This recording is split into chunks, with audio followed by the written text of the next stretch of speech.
Наталью Винничук, шматдзетную маці 5 дачок, на сустрэчу да кіраўніка вобласці Анатолія Ліса прывяла жыллёвая праблема. У 2015 годзе сям'я атрымала зямельны участак для будаўніцтва індывідуальнага дома, але да гэтага часу не могуць адкрыць у банку крэдытную лінію на правядзенне будаўнічых работ з-за адсутнасці сродкаў.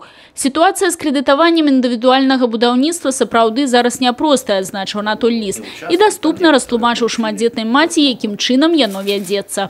Сегодня мы финансируем тех, кто открыл кредитную линию последние в 2014 году. Кто в 2015 мы их не кредитуем.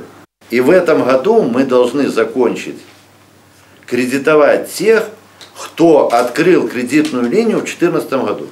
Понимаете? Потому что у них заканчиваются сроки сегодня. У Маларэцкім раёне таких сёння 18 індывідуальных забудоўшчыкаў з ліку шматдзетных. Анатоль Ліс даручыў раённым службам прапрацаваць пытанне паляпшэння жыллёвых умоў сям'і Винничук. Забеспячэнне шматдзетных жыллём – адна з галоўных задач органаў улады. Таксама падчас прыёму да кіраўніка вобласці паступіла калектыўная просьба ад жыхароў аграгарадка Ляхаўцы аб будаўніцтве вадаправоду. Такія работы ў населеным пункце ўжо былі распачаты некалькі гадоў таму, але частка вуліц яшчэ застаюцца без гэтай выгоды цивилизации. Мы обращались к председателю облсполкома с вопросом водоснабжения агрогородок Ляховцы, именно улица Партизанская. За отсутствием финансирования у нас еще водопровод не построен. Приемом остались довольны. В течение, сказали, год-два, может, этот вопрос будет решен.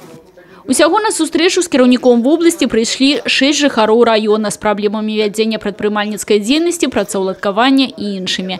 Анатоль Ліс даручыў спецыялістам разабрацца па кожным пытанні і іх вырашэнне ўзяў на асабісты кантроль. Людмила Салдзіна, Тыгран Акапян, тэлерадыёкампанія «Брэст».